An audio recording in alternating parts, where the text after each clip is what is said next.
What is going on, YouTube? SciGuy29 coming at you for another episode of Crafts and Cards. We're in that 166, 67 area. I really need to be more specific. It'll be in the title, though, so you'll know exactly what it is. Hope all is well where you are. Last week we rolled from Olympic cards. Going to do the same thing. Today, though, let's get started with our beer. Hope all is well where you are. It's hotter than crap here in Iowa. Got the fridge hooked up now. So we're going to go with a Sam Adams Flannel Fest. New beer for them this year, as far as I know. It's a Munich-style Dunkel. It's going to be a little darker.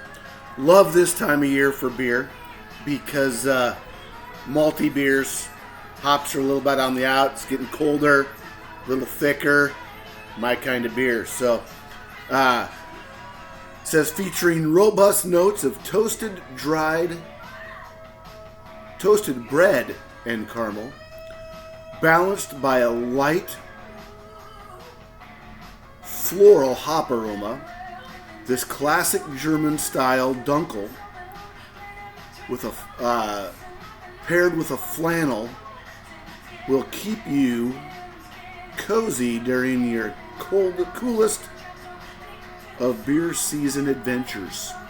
So, there you go. This is I don't know if it tells me what it is, as far as, it's a 5.2 ABV and a 20 IBU, so right in my wheelhouse. Get that cracked open. Yeah, the Olympics have been pretty entertaining, I think.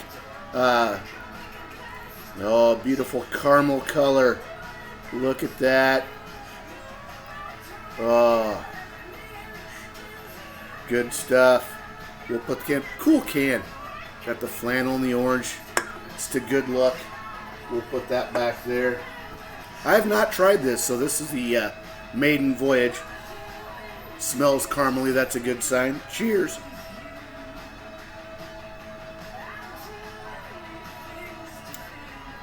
Oh, that's good. I'm wondering if it's only available in the... I bought it in a Sam Adams mix pack, 12-pack. You get 4 beers, 3 of each kind. There was a pumpkin. Can't remember what it's called. Jacko something. I don't know. And then there's their Oktoberfest, which is one of my favorite beers ever. The first beer ever to appear on Crafts and Cards, for those of you keeping score at home. And then it had just 3 regular Sam Adams Boston lagers. So all of them have been good. I've had all the others. But no, this is a good one. I like this.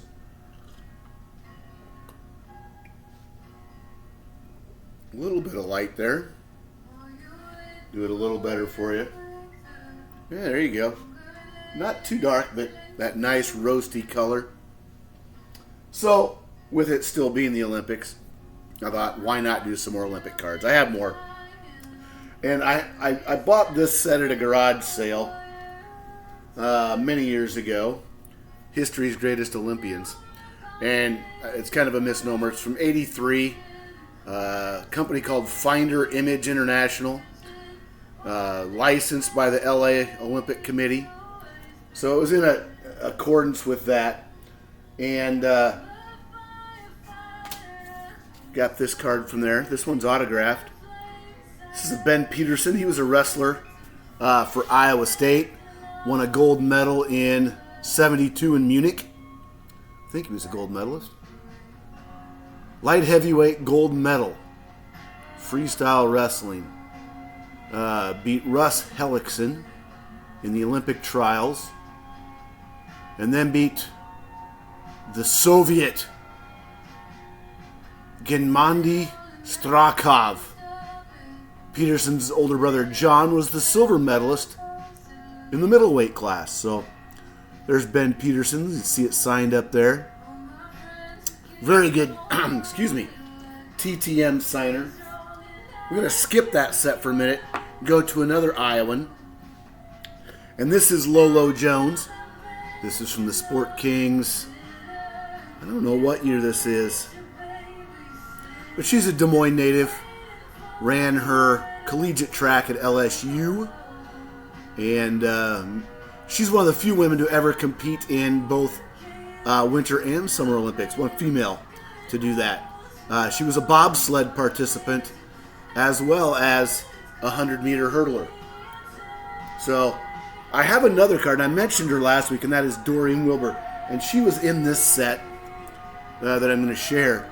And I've got a card autographed by her, and for the life of me, I can't find it. So hopefully as I'm going through boxes in the card room, it makes itself available. So we're just going to roll through some of these. And I haven't looked to see how many of these are available on eBay or online or anything. But there's some great names. There's some more of these I'm going to look to get autographed, because I know some of these Olympians are still alive. Not a lot of them, but some of them certainly are. Here we have Babe Diedrichson, one of the greatest female athletes ever to live. Here we have none other than Mr. Jesse Owens. Don't need to share his story. Here we have Cassius Clay. You know, I was talking about this the other night with, I don't know who I was talking about it with, but, you know, this used to be, the Olympics used to be when we got to know these athletes, boxers especially. You know, I've got a couple more in here. But, you know, if it was their first Olympics for a lot of these athletes, if you didn't live in the area where they were coming from, you didn't know about them. It's one of the things I always loved about the Olympics is I got to learn about these great athletes and great stories to go along with them.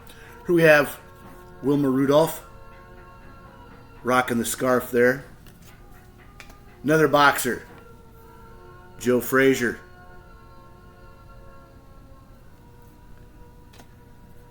Here we have 800 runner Dave Waddle, known for always wearing that hat. It's amazing how many of these cards in the back talk about them beating the Russian or the East German. You know, there was a huge push. Don't know, can't remember what radio talk show I had on yesterday was talking about that. And, you know, why don't the Olympics draw us together like they used to? Well, we don't have that common hatred of a team like we used to, that country, I guess. Here we have Mr. Al Order, discus thrower. Another boxer, George Foreman, one of the few in color so far. Here we have a shout out to Dylan Double D Vintage and Duke Kahanamaku. And his says he defended his Olympic 100-meter freestyle title in 1912 in Stockholm. So, little Duke. Here we have John Neighbor, famous backstroker. He was a longtime commentator at the Olympics. We have somebody a little more common to us, Mr. Jerry West. We have another boxer, Floyd Patterson. He won his gold medal in '52, beating the Romanian Vasile Tita in a first-round knockout. We have another swimmer, another former broadcaster, Donna DeVerona. 64, she was a world record holder. Set an Olympic record today in winning the first individual medley competition ever held for women. There you go. Sport's come a long way since then. Here we have a guy a lot of people think might be the greatest athlete ever, Bob Mathias, decathlete. Whoever won the decathlon, the Olympics, used to be considered the world's greatest athlete. Here's a guy that I had nothing idea, but I love the name, Cy Young. And the U.S. finished 1-2 in the Olympic javelin, 1952. Cy Young edged his teammate Bill Miller. Has reminiscent of another great thrower of the name, baseball pitcher Cy Young. He won on his second throw to give the javelin title. Here we have a controversial guy. You might know him by a different name today, but that's Bruce Jenner, another guy with Iowa ties. He competed for a small NAIA school called Graceland, which is down in southern Iowa in Lamoni. And we're going to, one more here. We've got another one of those guys people consider the greatest athlete, considering all that he did, Mr. Jim Thorpe. And it says here in 1912, college football great Jim Thorpe, who earlier won the Olympic pentathlon event, today spread-eagled the field to add the decathlon gold medal to his trophy case. Thorpe also received several trophies from the King of Sweden, who told him, "Sir, you are the greatest athlete in the world." So there you go. Hope all is well.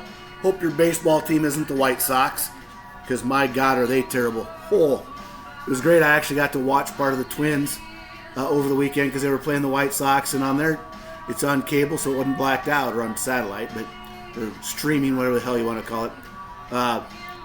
Twins scored something like 11 runs in the 8th inning over the 3-game series. So sorry if you are a White Sox fan, but you know, like the Cubs used to say, there's always next year. So till next time, remember, here at the Cardboard Pub, we like to say, collect what you love what you collect. Cheers.